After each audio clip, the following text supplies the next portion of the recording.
from. Peter Grant. Thank you very much, Mr Speaker. I'm grateful finally to get the chance to contribute to this debate. I feel a bit in an unusual position. I think I'm speaking on day 6 of a 5-day debate, which is a privilege not granted to many. So I appreciate the chance to remind the House of some of the reasons why Scotland cannot accept and will not accept this deal, nor anything closely resembling it. Only some of the reasons, because we've only got 4 hours left, and some other people want to speak as well. For me, and for a great many of my fellow Scots, probably the most damaging and pernicious feature of this entire deal is the very thing the Prime Minister herself has chosen to list as its single biggest benefit. Because when she sent her email to all 650 MPs ahead of the original withdrawal agreement debate, what did the Prime Minister choose to put right at the top of her list of reasons for supporting it? She chose to put the fact that this withdrawal agreement means an end to free movement of people. The Secretary of State for the Home Department confirmed that today, and despite his protestations, there were howls of protest from the Conservative backbenches when my honourable friend made the same point yesterday. I find it astonishing from the comments of the Secretary of State for the Environment yesterday that this party of government seems more concerned about the welfare and free movement of racehorses than they are about the welfare and free movement of people. This party, the party opposite, believes that ending free movement of people is the best aspect of this deal. I beg to differ, Mr Speaker, I beg to differ. In fact, if the end of free movement of people was all that this agreement did, that in itself would be more than sufficient reason to consign it to the dustbin. When I see young parents in my constituency in tears because the Scotland they have come to know and love as their home, the Scotland that has made them so welcome, will not be allowed to give the same welcome to their families. When I see our precious health and social care services, on which members of my family rely on right now, when I see them plunged into crisis because this British Government is deliberately making it harder for them to recruit the staff that they need, when I see my home country known throughout the world as one of the most welcoming and hospitable on the planet, being dragged into this mire of xenophobic, small-minded isolationism by a government that has been resoundingly rejected in every election my country has seen during my 58 years on planet Earth, the only response I can give, with any kind of conscience, is I will resist this with every cell in my body and for every second that it is granted to me to remain in this life. Mr Speaker, if our people had been told the truth in 2014, if they had been told that the price of continuing to be governed from London was to be part of this vile policy, there would today be 59 fewer members in this Parliament, and the National Parliament of Scotland would be exercising full sovereignty as a full partner member of the European Union family. And isn't it utterly despicable? And I have to say to members on both sides of the House, look at yourself in the mirror, examine your conscience carefully. Those who deliberately in 2014 set out to target EU nationals who had the right to vote in our referendum because it was the right thing to do, those who targeted them and said you've got to vote to be ruled by Westminster because otherwise your future as EU citizens in Scotland could be under threat. And then for them to see the rights that they enjoy and the rights they expected their families to enjoy taken away from them as a result of a decision that their home country voted against and in a referendum that they were banned from taking part in. I really wonder how some people in this place can sleep peacefully at night, and I will give way. Thank the honourable gentleman for giving way. He makes a very valid point about the 2014 referendum, and it is despicable when EU nationals' rights are played with as a bargaining chip. So can he speak to the then Deputy First Minister's Nicola Sturgeon point when she said 160,000 EU nationals in Scotland would be stripped of their rights to remain in Scotland if they didn't get access to the European Union, if Scotland didn't get access to the European Union. There's no unilateral guarantee like the Prime Minister and the Home Secretary have guaranteed on this side from Nicola Sturgeon then. So why is it OK for the SNP to use EU nationals as bargaining chips, but somehow when we guarantee EU national rights, we're despicable? Can I first of all say to the honourable member, his government refused point blank to give the immediate unilateral guarantees that the Scottish Government asked for the day after the referendum. No, they refused point blank to do it. What Nicola Sturgeon was doing was pointing out to EU nationals in Scotland the danger of continuing to have an immigration policy that was reserved to this place. She was not stating what would happen in the event that Scotland became independent. She was warning about what might happen in the event that we didn't. And the honourable member knows perfectly well that the fears that are being expressed now by tens of thousands of people in Scotland are exactly the fears that they were warned about by the then Deputy First Minister at the time. And while I'm responding to the honourable gentleman, can I remind the House of one of the boasts he made when he intervened on the Shadow Home Secretary anyway? Because one of the things, unless I was very mistaken in what he said, one of the things that he's done for his constituents, he boasted that he has fought to get them passports. He has fought to get them a passport. This party is proud of the fact that people who have come here to live, to work, to contribute as a matter of right have now got to go to seek the services of a Member of Parliament to fight to be given the passport that should be theirs as a matter of right. If they think that is something to be proud of, Mr Speaker, then it demonstrates once again how far the moral compass of this government is from anything that could ever be accepted in Scotland. And that's only when we look at the moral and humanitarian arguments against what the British Government are seeking to impose on us. It would be bad enough embarking in such a regressive, socially divisive path if we thought it would make us better off. But the Government's own analysis, all of them, and they've done quite a few, in fact, just about every credible analysis ever done about the economic impact of free movement of people tells us it's good for the host nation and it's good for the peoples of the host nations. The Government's own analysis shows that no matter what Brexit scenario we end up in, ending free movement of people, slashing the rights of immigrants to come here, and by anything like the scale the Government intends to do, damages our economy. So even if we subscribed to the Thatcherite gospel that there's no such thing as society, that it's just a collection of individuals, even if we followed her creed of look after ourselves and to hell with everybody else, ending free movement of people would still be the wrong thing to do. To subscribe to this Government's anti-immigration and anti-immigrant philosophy, we wouldn't just need to be selfish, we would need to be arthur flaming heeds, Mr Speaker.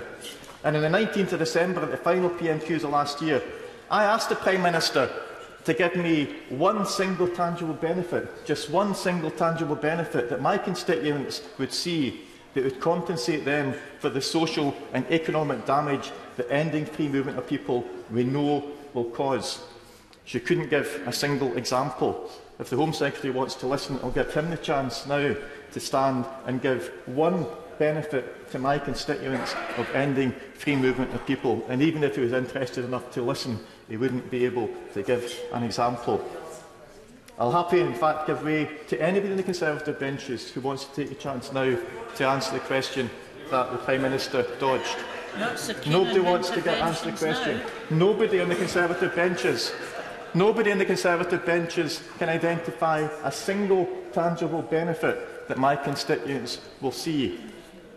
The Conservatives, in fact, are telling me by their silence that I cannot vote for this deal, because they are telling me by their silence that ending free movement of people is not good for my constituents. So how dare they ask me to support it? The Prime Minister dodged the question, just the same as she and her successor ministers have dodged every difficult question they've ever been asked during the Brexit process. Indeed, the ongoing debacle over parliamentary scrutiny of this shambles demonstrates not only is this a Prime Minister and a government that's out of control, it's a Prime Minister and a government who will cynically play the card of parliamentary sovereignty when it suits them, but who will then use every trick in the book, and quite a few tricks that are not in the book, to try and stop us from doing the job we were elected to do. They spout the creed of parliamentary sovereignty sometimes, and they do everything possible to undermine parliamentary sovereignty at others. They went to court to try and stop Parliament from having any say in the triggering of Article 50. They whipped their own MPs not successful in every case, but they've whipped their own MPs to vote against allowing this debate even to happen. And I've noticed in every single day this debate has taken place that those who claimed it was an act of treason to allow this debate to take place haven't exactly been sloped backward about coming forward and asking to join in the debate at every opportunity. They abuse the privileged position they have in terms of setting parliamentary business to try and strip the meaningful vote of any actual meaning. And then, like bad loser, spoilt brat football managers the world over, they've even resorted to ganging up on the referee to complain and accuse him of cheating every time he gives an offside decision against them. Not only during the 90 regulation minutes of points of order on Wednesday, but the Leader of the House even tried to do it again during a wee bit of Fergie time yesterday morning. The government's mounting an intense campaign of what can only be described as misinformation to frighten Parliament, to frighten our citizens, to frighten businesses, to frighten everybody into believing that we have to accept this deal because it's the only possible deal and the only alternative is no deal. That's not true. That is simply and palpably not true. And the Prime Minister knows that it's not true. How can we be sure the Prime Minister knows it's not true? Because she's told us herself on at least half a dozen experiences that I can trace. She's said it at the dispatch box. She's said it in TV interviews. She has told us that it's not a simple choice between her deal and no deal, because in an attempt to scare the no deal brigade in her own party, she was forced to admit that if her deal fails, Brexit might not have to happen. When I saw that first reported on the BBC website, I thought it must be a mistake. But if it was, it's a mistake the Prime Minister has made almost every day since then. So the Prime Minister's clearly stated position is that we are not faced with a simple binary choice of hard deal or no deal. We do still have the option of keeping the deal we already have. Staying where you are is always an option. The status quo is always available. The best of all possible deals is the deal that we have right now. And I have to say to my colleagues and good friends on the Labour benches, the only deal that meets their 6 tests of an acceptable Brexit is the deal that we have right now. And if they could just get their act together and accept that, then between us we can stop this madness with absolute certainty.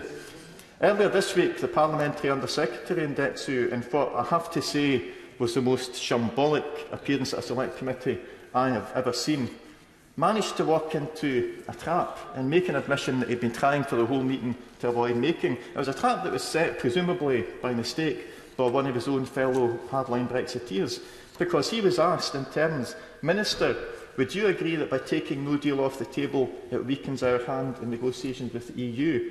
And his reply was, I would. Yes. Think about that for a minute, apart from the slight technical point that there are no negotiations with the EU because the deal's been done and the negotiations are finished.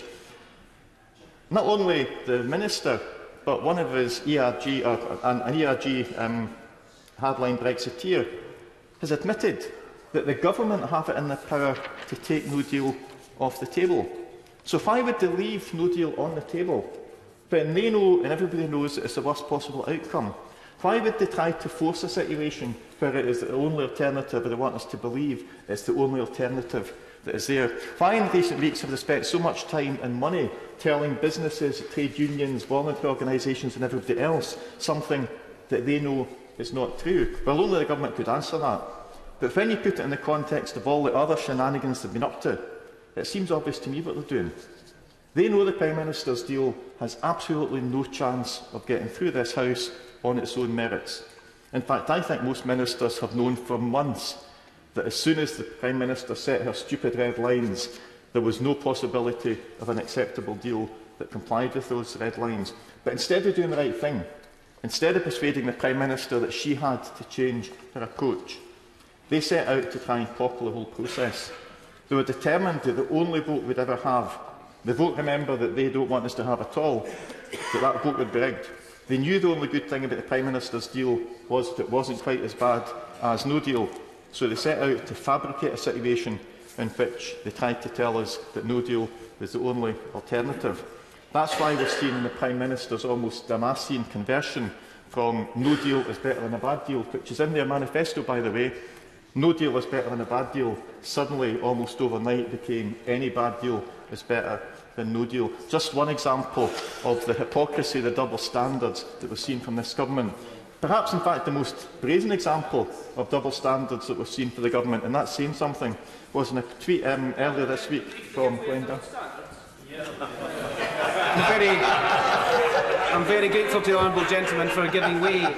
He's making a very powerful argument, and the right argument, that it's in Scotland's interest to stay a member of the European Union. But could he please explain to the House and to my constituents and to the people who are watching this in Scotland how we can make that argument whilst at the same time making the opposite argument that Scotland should pull itself out of its closest and most important union? I'm delighted that the honourable member wants a debate on independence. Can I just suggest to him, be patient, because that debate is coming not because I want it, not because he wants it, but because the people of Scotland are demanding it. The simple answer to the question, of course, is that the nature of Scotland's union with this place is fundamentally different from the nature of the union, the partnership union of the European Union.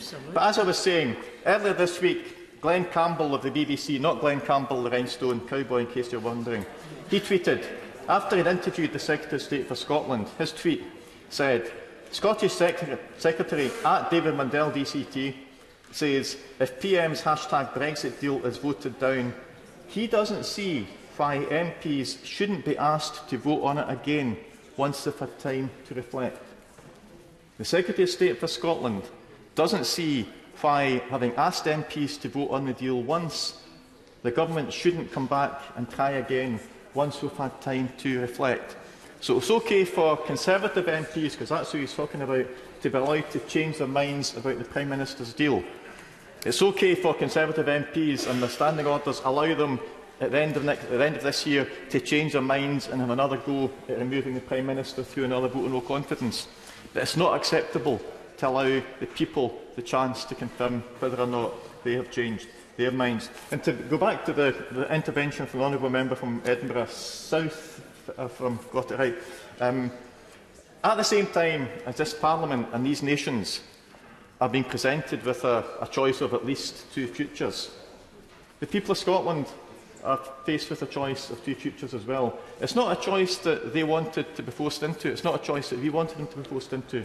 Because we have a situation where there was a majority vote to stay in the Union of the United Kingdom. There was a significantly bigger percentage majority vote to stay in the Union of the European Union. And through no fault of the people of Scotland, against the express wishes of the people of Scotland and our national parliament, we are being forced into a position where it is no longer possible to respect the results of both referendums. So Scotland, the people of Scotland, are going to have to decide which future they want. Which of these two unions is more important to us? Is it a true partnership of equals, which, as our friends in Ireland have seen, sees all other members show solidarity and support, even for relatively small members of that partnership?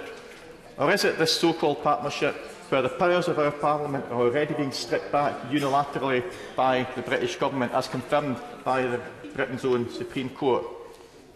Do they value more a union that was forged by the desire of former mortal enemies to work together to sustain peace and prosperity across a continent, or a union that was forged through bribery and corruption for the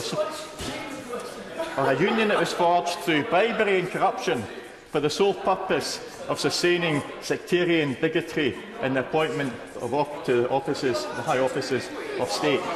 Do they give most importance to a union which has at its core the fundamental belief that the exchange, the free movement of people, the free exchange of talents, the free exchange of ideas benefits us all?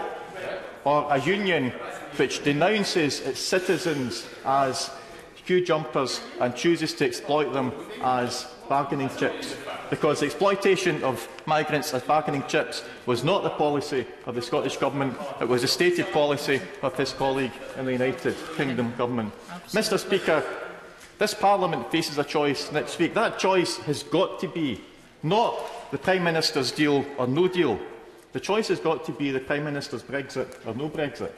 That is the choice this Parliament deserves and demands. That is the choice the people of these islands deserve and demand. And the time is coming, and I think it's going to be a lot sooner than most people in here expect, where at least one of the partners in this union, possibly more, but at least one of the partners in this union will see a demand from its citizens to be given a further choice. Do we want to remain part of a union which tramples on the rights of our citizens, which treats us as a second-class nation in this partner at every opportunity? Or do we want to remain part of the most successful trading partnership and one of the most successful partnerships for peace? A partnership which even now we have numerous other candidate members desperate to get into. And again, I'll give way if anyone on either of the benches, if anyone... You see, Mr Speaker, we have a lot of countries trying to get into the European Union. Nobody that has left the Empire of the United Kingdom has ever asked to come back. Nobody that has won their independence has ever asked to come back. I wonder why that might be. So, Mr Speaker, we will be opposing this rotten deal next week. Not because we think that no deal is an option, but because we want and we demand the alternative, to give Parliament the choice to say, is this the Brexit that we expected, and if not, don't do it. We have to give that right to the people of these islands as well. Nobody voted, or nobody was elected to this Parliament in 2017 on a no-deal Brexit manifesto. Nobody voted for a no-deal Brexit in the referendum. That wasn't one of the options. This Parliament and this government does not have the right to do anything that endangers creates the danger of a no-deal Brexit without the explicit approval for such a course of action from the people of these islands. And for a government that claims to respect the democracy of the people or the democracy of Parliament to attempt to force the issue by effectively giving us a choice between would you like to voluntarily give us your money or would you like me to shoot you, that is not an acceptable choice, Mr Speaker. It is not acceptable. It is anti-democratic. It is fundamentally wrong for the government to seek to turn this into a choice between do what the Prime Minister tells or leave without a deal. Not leaving is still an option. Not leaving must continue to be an option. And we will continue to press the case to allow the people to decide, do they want to accept the Prime Minister's Brexit, or having seen what it really means, having seen the disastrous impacts of the deal that the Prime Minister has achieved, do the people want to decide that the best deal we can ever get is the deal we already have?